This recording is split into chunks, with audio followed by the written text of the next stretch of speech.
Yeah.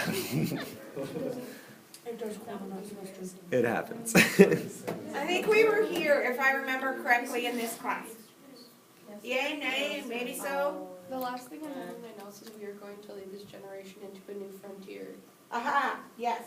Okay, good deal. Yes, ma'am. Does it count the nursery or the quarter grade?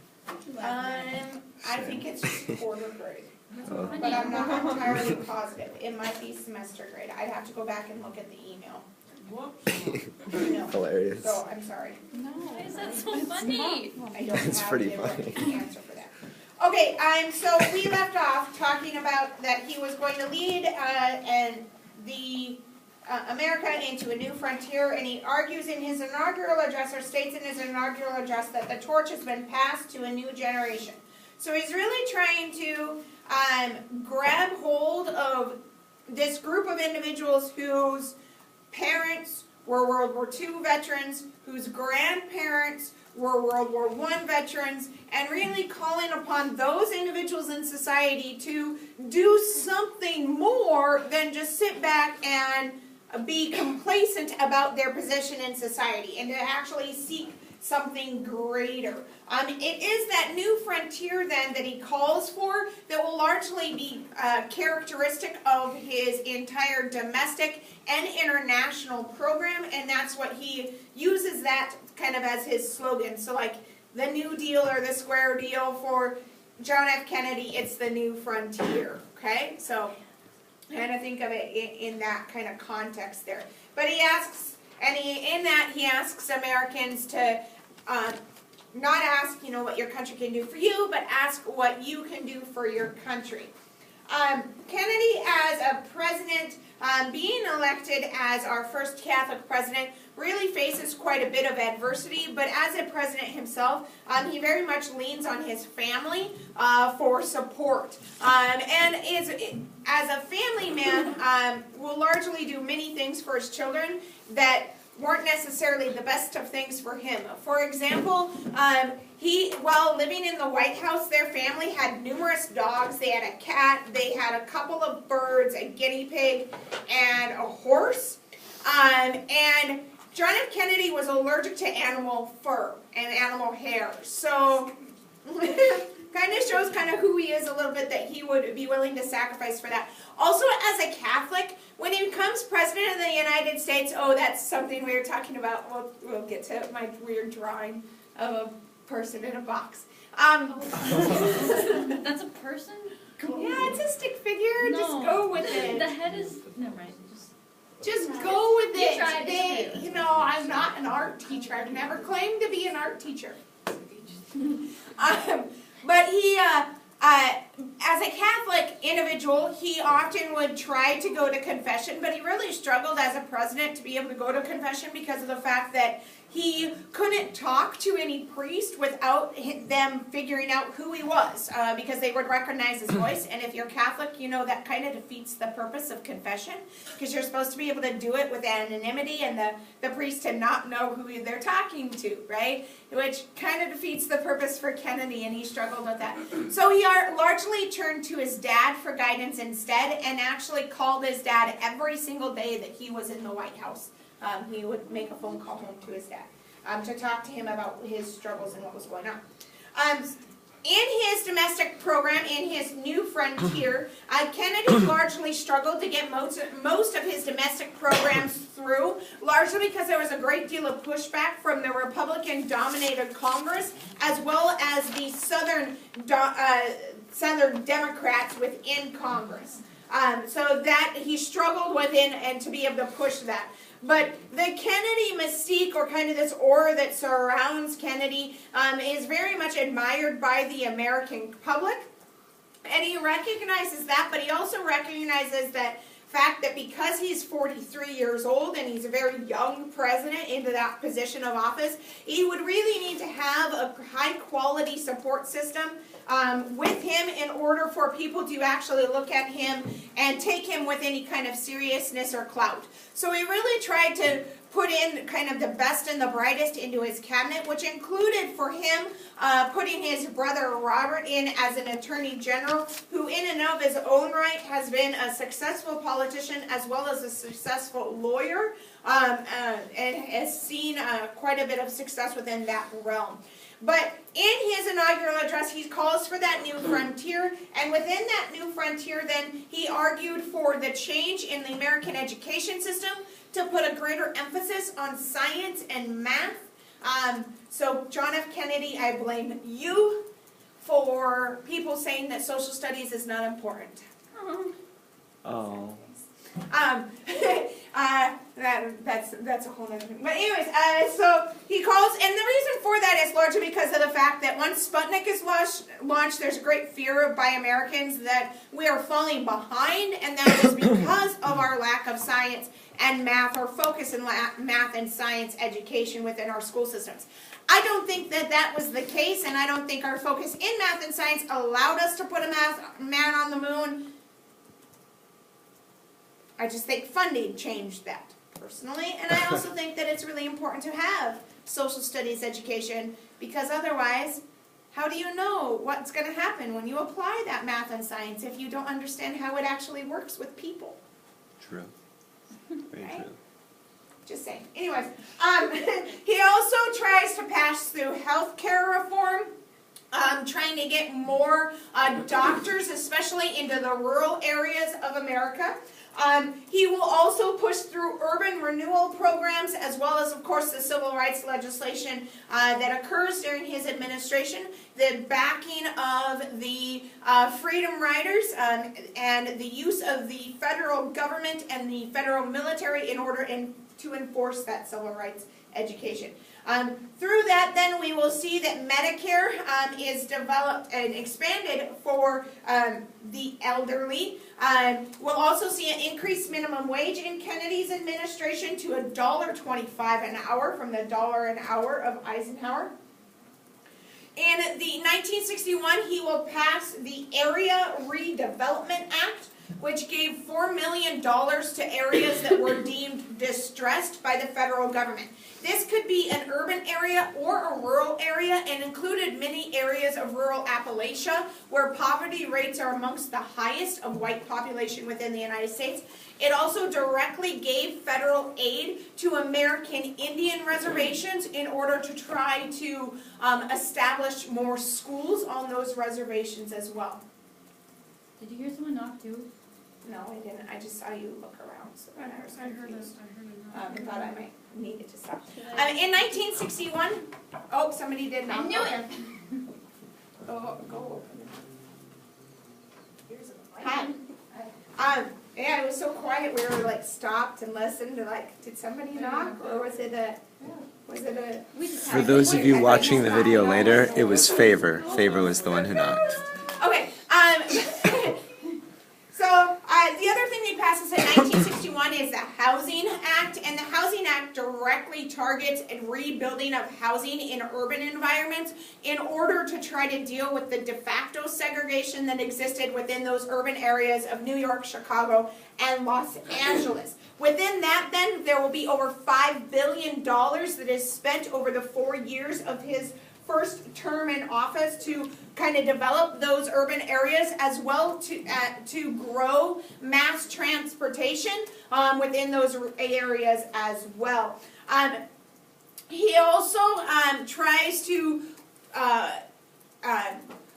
create some tax incentive and to halt recession through tax cuts to push that through as well. Now, in his policies to try to expand that new frontier to the moon as well, Kennedy will ask Congress for $24 billion in order to put a man on the moon by the end of the decade.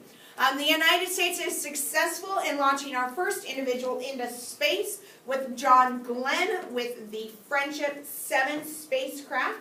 He will actually go 3 times into space, but he attempts it 3 times. He's successful on the 3rd attempt. The first 2 attempts, there's malfunctions with the Friendship series of ships, and so they actually wind up not even going launching. Aww, the friendship. But that successful launch occurs on February 20th of 1962, and he becomes then the first astronaut, U.S. astronaut to orbit the Earth successfully 3 times. From there then, on July 20th of 1969, Americans will then be able to launch the first, or be able to successfully put a man on the moon by placing Neil Armstrong on the moon. And then we'll have those iconic words of "that's one small step for man, one Giant leap for mankind. right? He's accompanied by Buzz Aldrin and Michael Collins, and I always, kind of joke that, man, the other 2 dudes really got, drew the short straw, because everybody remembers Neil Armstrong, and pretty much nobody remembers the other 2 dudes. But Buzz, Buzz. like Buzz Lightyear. I think Buzz Yeah. gets remembered. I don't even know who the other person was. Michael Collins, yeah. Yeah, you said his name and I've already forgotten. Yeah, he's really forgotten. So unfortunately, it just doesn't work out very, very well for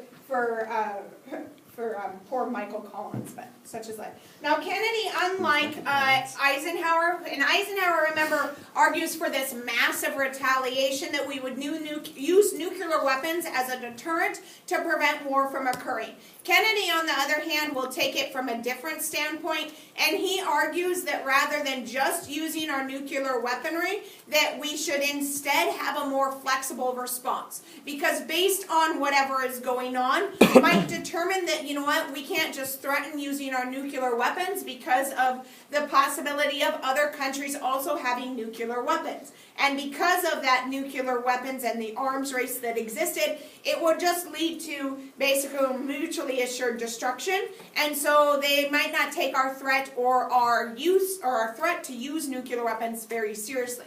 So he actually strengthens our conventional military forces, as well as will create the special services within the U.S. Army, the Green Berets, in order to better be able to deal with whatever situation may arise. Okay? Now, Kennedy is first then challenged with how he's going to use that flexible response as pretty early on in his administration. In 1961, Eisenhower at the end of his presidency authorized the CIA agents in order to train operatives to organize and arm a group of resistance individuals and Cuban exiles to overthrow the Castro-held dictatorship within Cuba, supported by the communist regime. And so they had tried to, and they will try to, overthrow that Castro regime. Unfortunately, though, this is occurring as Eisenhower is the lame duck president. So it's not really Kennedy's fault. However, Kennedy is the one who has to take responsibility for it because it is made public in April of '61. So Kennedy is president by that point. Does that make sense? And so he's the one who has to deal with it. And largely the intervention process fails miserably. In addition to that, Kennedy also has to deal very early on in his administration with Berlin. Between 1949 and 1961, thousands of people are fleeing East Berlin and East Germany and going into West Berlin because West Berlin had a greater economic sector, and those individuals in East Berlin were really struggling to survive. I mean, they were dealing with starvation issues, great poverty issues, everything else like that. So Nikita Khrushchev, he actually gives an ultimatum to the United States and issues it to Kennedy, saying that you will do whatever it takes to prevent individuals from leaving East Germany and entering into West Berlin, and if you don't, there will be consequences to that. Okay? Specifically that we will use our army to prevent people from doing that, and it could lead to casualty. Well, the reality of it for Kennedy is if he's to say, okay, we'll meet those demands, Khrushchev, it makes him seem weak on communism. The other part of that is that Bay of Pigs invasion, initiated by Eisenhower, has just failed and become public, Now we have this. Now Kennedy has to deal with this at the same time that he's having to deal with the failed Bay of Pigs invasion. Now what, right? So he can't appear weak or soft on communism. The other part is, it's really good for democracy to be like, hey, yeah, everybody wants to come and be a part of the democratic side because they can have better opportunity. See how bad communism is? You don't want to be communist, you want to be a democratic state. So it works really well in that part as well. So Kennedy outright refuses to meet the demands of Khrushchev, and additionally says that we will do whatever it takes to support the members not only of West Berlin, but also the people of all Berlin. He calls to Congress then to give $3.2 billion in aid to Berlin, and as a result, Khrushchev begins building a wall. It begins building in August of 1961. The wall will remain in place until November of 1981, when Ronald Reagan will go to Mikhail Gorbachev and tell him, you know, Mr. Gorbachev, tear down this wall. And then there's a really funny cartoon that I'll show you.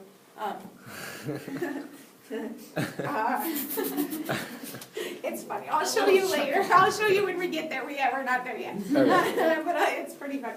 It makes me giggle just thinking about it. He also will give a speech in which he says, and I do not speak German, so forgive me if I pronounce it incorrectly, but he says, I'm Berliner.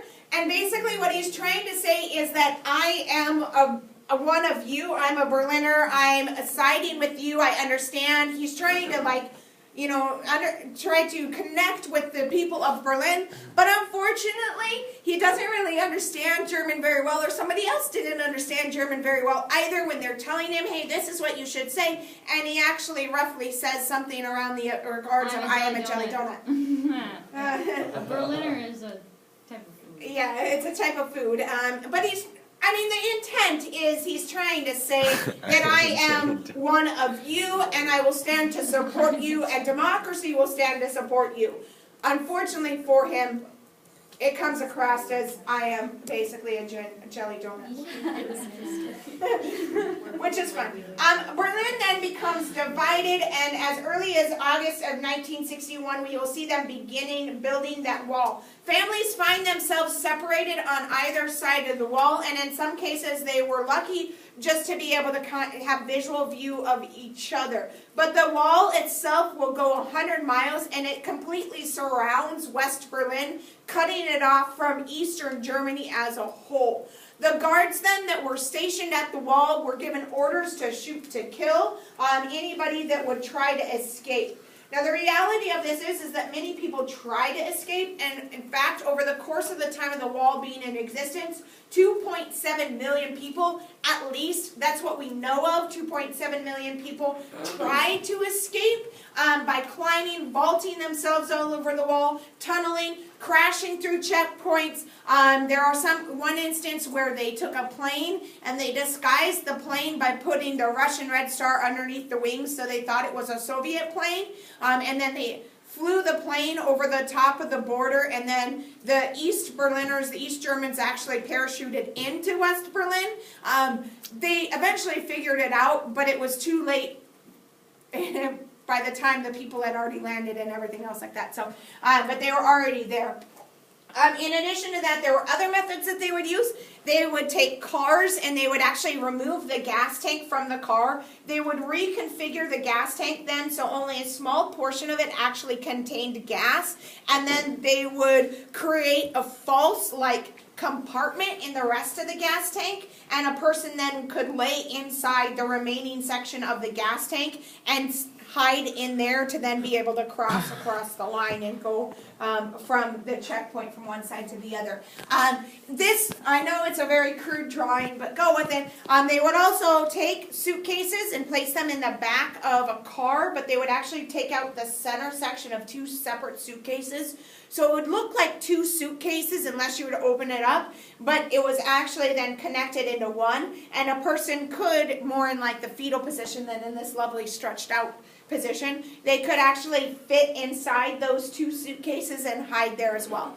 They would create false compartments in the seats of the chairs that they were driving in so that people could hide in the car in the seat itself and be able to get across that way. Now, they were very inventive then in finding ways to do this, including tunneling under the walls. But the reality of it was, is if you were caught, whether you were the person helping to smuggle somebody over or the person that was being smuggled over, both were punishable by death, and you could be shot on sight. So, Hooray for rights. yeah, not so good, right? But the people continue to flood to the other side. Oh, I apologize. I've got this a little bit out of order. Okay, so this is what happens. It's endorsed by Eisenhower, occurs just as Kennedy's coming into office, right? So Kennedy, it's already in process when Kennedy comes into office, okay? But largely the CIA operation failed miserably, and as a result of that, the vast majority of the people were captured by the Cubans. In fact, Castro personally helps to lead the defense of the island itself. The United States is forced to pay $53 per individual that was captured by the Cuban state. And as a result of that, by paying that monetary amount, the U.S. is basically taking responsibility for that action. Now, as a result of that failed operation, though, it's a direct embarrassment and a pretty big embarrassment for Kennedy. And so the United States vows, and Kennedy vows, to kill Castro and to cause Castro to die, basically, to do whatever it takes to lead to his assassination. This begins under the Kennedy administration, what becomes known as Operation Mongoose, in which Kennedy sent a series of covert operations into Cuba to try to destroy Castro's power. This included sabotage, assassination attempts, as well as spying and other infiltration methods, all of which were largely unsuccessful. As a direct result of these unsuccessful operations against Castro, many of which become public, Kennedy is looked at by the American public largely as being a gigantic failure as a president. Okay? People don't like him, and his popularity ratings are very, very low. As a result of Operation Mongoose, though, and as a result of the failed Bay of Pigs invasion, Castro gets more and more concerned that the United States is trying to overthrow his government. And so as a result, he will turn to an ally. That ally is the USSR. In his alliance with the USSR will begin to strategically build missile bases and develop missile-ready tents and fueling stations on Cuba. Now, whether or not they actually ever had nuclear weapons on Cuba, probably not, but they were really close to being able to bring that nuclear technology to Cuba. As a result of that, though, the United States, in flying reconnaissance missions and flying from Florida to Guantanamo Bay, located on Cuba, which, remember, is U.S. soil on Guantanamo Bay, the United States is able to take imagery that shows us of what's going on there. And we can see those missile transports here in the red boxes. Additionally, we could see after we've gotten that initial fly-through, we did a low altitude, about 250 feet fly-through at a very fast speed, but it allowed us to, again, get even better imagery, which included this imagery right here, as well as this imagery here, which shows us that, okay, there are several spots where they've got fuel trailers, there are some missile-ready tents, some launch positions, and here's another missile-ready tent. So whether there were missiles in there or not, it does bring us to a point of being pretty fearful of what could happen. Here again is kind of that missile pattern, which we had actually seen other areas, and so that pattern is similar to the pattern that is shaped or underway of being developed here, which gives us even more like reason to believe that the Soviets are arming Cuba with nuclear weapons. As a result of that and that information then, Kennedy and Khrushchev are basically at a standstill. The United States, fearful that the Soviets will be able to bring more technology to Cuba, will institute a naval blockade of the Caribbean. The Soviets, not to be outdone or to be prevented from aiding their ally, Cuba, the Soviets will send their navy into the Caribbean, or towards the Caribbean. Now, the United States and the Soviet Union are basically at the eve of war, okay? And the United States begins to warn the Soviet Union that if they don't block down, this could reach critical level where we would actually wind up going into detonation. Now, the reality of this is that eventually the Soviets and Khrushchev and Kennedy are able to reach a compromise, and that compromise is this. We had nuclear weapons in Turkey. What's the problem with us having nuclear weapons in Turkey? It's close to Russia. It's really close to Russia. What's the problem with the Soviets having nuclear weapons in Cuba? It's really close to America. It's really close to America, right? In fact, if they launched a nuclear warhead from Cuba, they could hit any target in the United States, right? But the same goes for us with Turkey, right? We could be able to hit Moscow from Turkey. So we both have this area that is very threatening to the other country. So the only way to get rid of that threat is for both of us to get rid of the threat. So we agree that if the missiles are removed from Cuba and the Soviets back down in Cuba, we will later remove our missiles from Turkey, which we will do. The other thing that happens subsequently, though, is there is a telephone line that is placed. It's actually a red phone, legitimately a red phone that's in the White House, that becomes a direct line between the United States president and the leader of the Soviet Union. Those phones still are there because if we were to ever go to nuclear war, it would probably still be between us and the Soviets or us and the North Koreans. But either way, right, it would not be good. But that line is directly there. So they literally can just pick up the phone and talk to the Soviet Union right away. But we are able to prevent that monster from coming out. And Kennedy going into the Cuban Missile Crisis, his popularity rating is extremely low. I think it's like something like 33% approval rating or something like that. It is really, really low. Coming out of the Cuban Missile Crisis then, Kennedy's approval is somewhere in the 60% range. So, I mean, it's not great, but it's way better than what it was going into the Cuban Missile Crisis. But both leaders come to this agreement. The other thing that comes out of this is for the first time the United States and an additional 10 other nations will sit down to come up with a nuclear test ban treaty. In other words, deciding that we are not going to test any more nuclear weapons. It's a de-escalation rather than an escalation, which we had only seen escalations previously. I'm always fond of this Calvin and Hobbes cartoon. I think it speaks well of what happens. Can you guys read it, or is it the font not good? I think I read. How come we always play war and not peace? Too few role models. I'll be the fearless American defender of liberty and democracy. And you be the loathsome, godless communist oppressor. War. So if you get hit with a dart, then you're dead, and the other side wins, okay? Gotcha. Go. Wow. Kind of a stupid game, isn't it? Mutually assured destruction, right? Okay. So,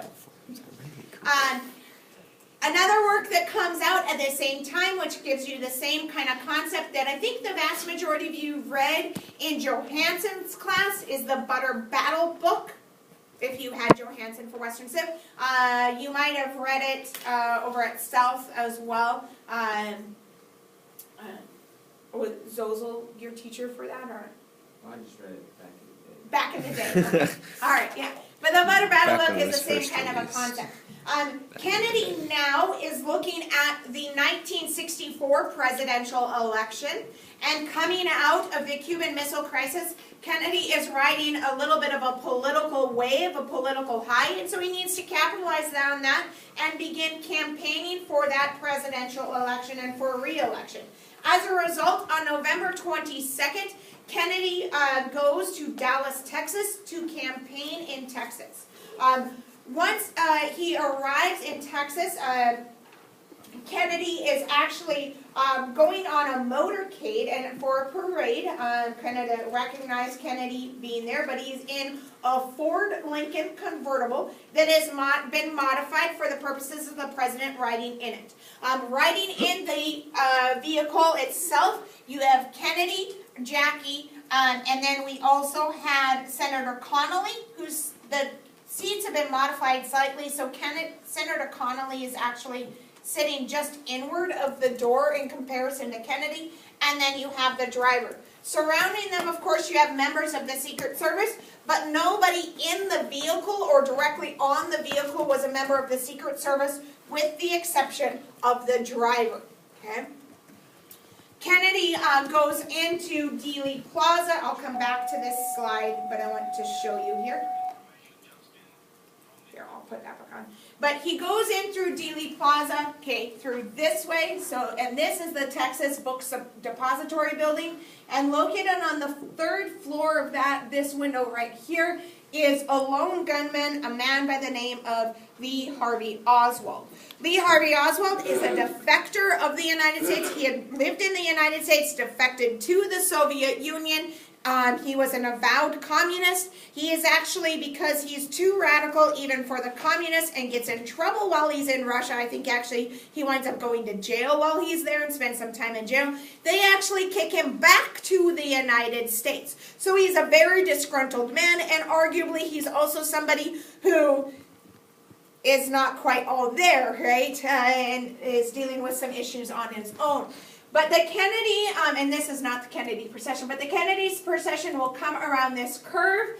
There is a street sign that is located right about here, a road sign. There's an individual standing right here up on this hill that's taking a film, Zapruder. It is the only full film of this assassination and is the best historical evidence we have of the assassination itself.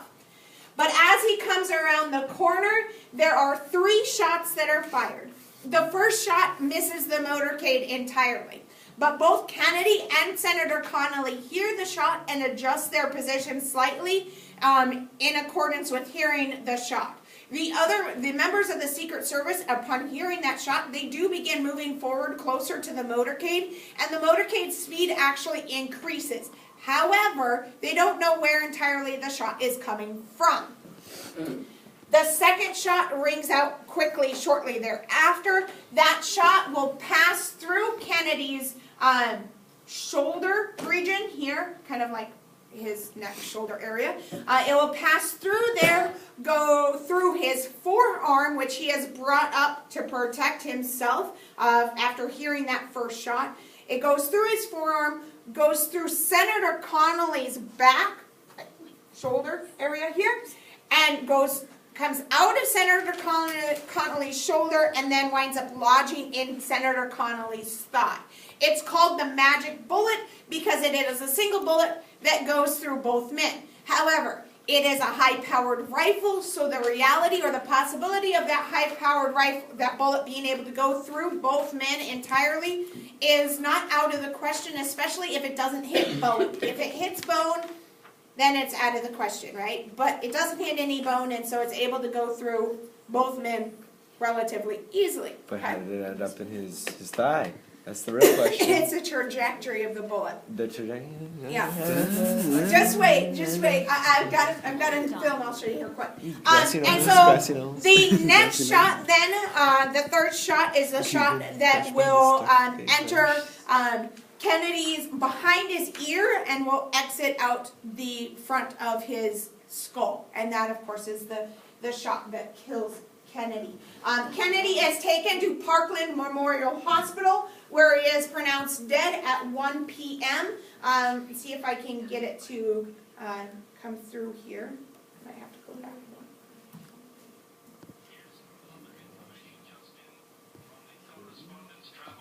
I'll have to go back one more. Hold on. this is the news broadcast that gets played. Initially, there's not a lot of information that is available. Here's other information just in from the correspondents traveling with the presidential party. It says President Kennedy apparently was shot in the head. The president... An important bulletin. President Kennedy was given blood transfusions just a few moments ago at Parkland Hospital in an effort to save his life. Okay. Ultimately, Kennedy dies from the assassination, and LBJ will be sworn in on Air Force One at 2:38 p.m., becoming the President of the United States. Standing next to him is Jackie Kennedy, and she remains actually in the clothing that she was in the motorcade, the same clothing that has her husband's blood and brain matter all over it.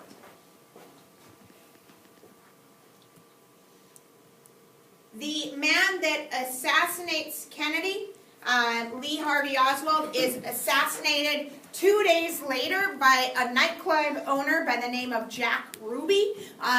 It's interesting because when you look at the images of that assassination, you can clearly see Jack Ruby walking up with a weapon. He's not hiding it whatsoever at all. He is clearly coming forward with that weapon.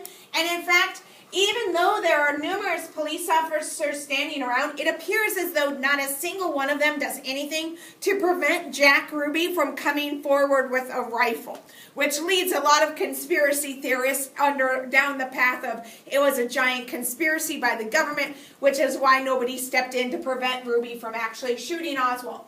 But Ruby comes in, shoots Oswald. Oswald will die of his injuries. So again, even here, this police officer is kind of like leaning back rather than like trying to do it. It looks like a paid actor to me. Looks like a grassy knoll to me. Yeah. So that's part of why people look at this. But to investigate Kennedy's murder, Johnson will appoint a commission, a federal commission, to investigate the death of Kennedy. That commission, called the Warren Commission, which is named after its lead investigator, who was Chief Justice Earl Warren, they conclude that, yes, Lee Harvey Oswald had acted alone, and that there was no additional information or like bigger conspiracy theory or anything else like that. But, you know, in part because Jack Ruby died, in part, in part because Lee Harvey Oswald died, in part because of the lore surrounding Kennedy, in part because when Kennedy dies, he literally dies at the perfect time in his career. He is coming off a high of preventing the world from all dying with nuclear crisis, right? Had Kennedy died earlier, we probably wouldn't look at Kennedy in the same way that we do today. But Kennedy dies at the perfect time politically in his career. And so as a result of that, America largely looks at the death of Kennedy, and they still look at Kennedy as being one of the greatest presidents. The United States will largely mourn the death of Kennedy. We can see his funeral procession here. You don't see it in this image, but all, when a dignitary dies, especially a president of the United States, the carriage is actually led by a riderless horse. So out in front there's a riderless horse, and that horse actually has boots in the stirrups, but the boots are backwards to signify the death of the leader or the general. Does that make sense? Because he's the commander-in-chief also. Okay. In addition to that, then, when here's his body laid at rest at state, and you can see in the background, here's Jackie and Caroline and Jack, little John. Okay. And here's at that funeral procession. This is Robert Kennedy right here, and you can see his son there saluting his father as the casket goes by. This is probably one of the most iconic images of the Kennedy assassination. It was reprinted numerous times. Here's Jackie accepting from their Catholic priest, the flag that was draped on his casket.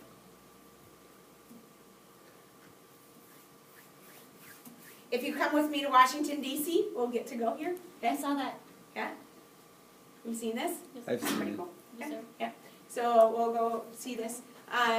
He's buried there. Jackie's there. Robert Kennedy's there. And also there's a small tomb for their child that died while they were in the White House too. So.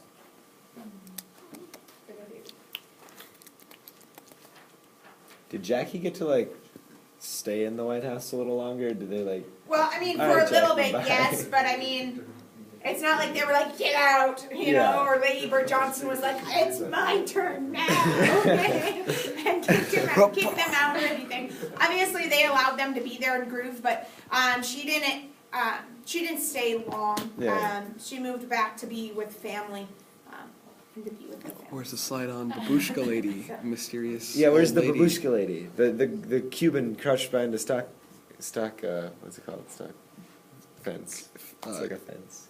What, what? Nothing. Just It's one of the conspiracies. One of the- Oh, one of the conspiracies. It's an old lady, Babushka Lady. There's lots of conspiracies out there, and That's the some of most it is famous fueled picture. by those Lincoln Kennedy things that we've already seen. But umbrella. when we look at that Kennedy assassination, just one second. Now, this actually comes from a larger report, Peter Jennings' NBC News report, or ABC News report, I'm sorry. But the person that put this one together, they actually chunked some different things together to trim it down, because I think it's like an hour and a half long report. But the cool thing about this, and we won't have time to watch the whole thing, but the cool thing about this is it shows you using modern forensics and modern ballistic analysis and computer analysis that this whole magic bullet theory isn't really a magic bullet or a magic bullet theory, that it's pretty well, you can prove it that it would work through scientific fact based on that ballistic evidence. Kind of cool. Alright. I'll believe it when I see it. Thank you. 90%. This includes using film from the Zapruder film, too. Talk about all the theories you want. This thing happened in one way. Dale Myers is a computer animator who has been studying the assassination for more than 25 years. To advance the analysis of the crime, Myers has generated an exacting computer simulation of the Zapruder film. Kennedy was also wearing a back brace because he was having some issues with his back, which is why he doesn't immediately fall over, because his back was supported by the brace. It also is why it made it a lot more difficult for him to get down after the first shot. Exactly the way they were in 1963. On top of the Zapruder film, he then animated the movements of President Kennedy and Governor Connally, frame by frame. When all of these elements come together, we can now leave the place where Zapruder was filming and see the shooting from any point of view, each one an accurate representation of precisely what happened. If the crime were committed today, forensic investigators would unquestionably use this technique. Let's take a look at Abraham Zapruder's film in detail. Let's orient ourselves first off. Zapruder, of course, is standing on a 4.5-foot high pedestal just west of the book depository. So he's looking up toward the corner. The limousine has just finished and completed its turn and starting to glide down Elm Street. Frame 133 is the first frame in which the president appears. As we advance the frames here, around frame 160 is approximately the time of the first shot. Apparently a shot that missed. Governor Connally said that he was looking to the left side of the car. He heard a shot, immediately identified it as a high-powered rifle shot, and so he said he turned to his right. The sound seemed to come from over his right shoulder. So we see him right here, looking to his left. And in the next couple of frames, we see his head turn, and now he's looking to his right. So it's a very quick head snap, quarter of a second, like this. Now the car glides down toward the Stemmons Freeway sign. The car disappears for a moment. And the frame is You see Governor Connally emerge first from behind the sign. He does not appear to be injured. Next frame, 223. You see the white shirt, you see his jacket, you see a little bit of gray area where his tie is. And something happens. between frame 223 and 224. You can really pinpoint the moment that the bullet strikes. Watch the jacket. Notice it changes shape. It's almost as if the jacket has popped out a little bit, kind of bulged out. Before, after. Before, and after. In fact, the bullet has struck him in the right back and emerged about an inch below his nipple, blowing about a 2-inch ragged hole. In the next frame, the president comes out from behind the sign. We see kind of an anguished look on his face, and his hands immediately go up toward his throat. And they come up in a guarded manner, and the elbows rise in a very dramatic and a very high fashion. So he's kind of like this. But you'll note that both men are reacting simultaneously. This moment gives rise to what is called the single bullet theory, that the second shot hit both men, passing through the president and into the governor. This is challenged by those who say that President Kennedy and Governor There's Connally no were bullet, hit by it's so different annoying. bullets from different guns, They're just kind and of. two guns would make a conspiracy. Here we have President Kennedy and Governor Connally at the moment of the second shot. This is the moment they're hit, the equivalent of Zapruder frame 223. As we know, President Kennedy was struck in the upper right back.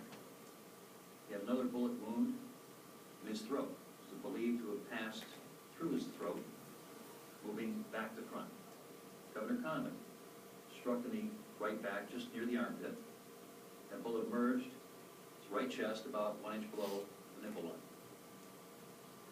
When we look at their positions, based on the Zapruder film, this is exactly how they were seated at that moment, frame 223. Governor Connally sitting slightly inboard of the president. In addition to that, he's turned sharply to his right. You can already see from this that any bullet striking the president in the upper right back and emerging out of his throat, that bullet is going to continue forward. And it's going to hit Governor Connally exactly where he was hit. Connally has to be hit. And the fact that they both react at the same time clinches it. So, it's not a magic bullet at all. It's not even a single bullet theory, in my opinion. It's a single bullet fact. So if President Kennedy and Governor Connally were hit from behind by the same bullet, where did it come from? Using the men's body positions and the locations of their wounds, Myers can isolate the source of the shot. You can start with, for instance, Governor Connally's entrance wound on his back. Connect that with the point of exit on the president's throat, and then take that line and project it rearward. What we end up with is a line that goes right back through the sniper's nest window, the 6th floor of the Texas School Book Depository. I have the greatest respect for Robert Blakey, but I cannot join him in this hypothesis. Committee calls Mr. Salerno. The late Ralph Salerno knew as much about organized crime as anyone in America. He was hired by Blakey to be the committee's mob expert. He thought his former boss's theory was wrong. The theory is Ruby is taking out Oswald, so Oswald can't say anything. Somebody has to take out Ruby, so he can't say anything. And then somebody has to take out the guy who took Ruby. It becomes an unending dilemma, so it doesn't work quite that way. Mr. Genovese was at that meeting, Mr. Chief. I reviewed for the committee the electronic surveillances that the FBI had in on organized crime figures all over the country, and there was no indication at all of their involvement. Since that time, up to the current day, you have had a large number of high-level members of organized crime have made a deal with the government and testified against their fellows. None of them has ever suggested that they knew of or even heard of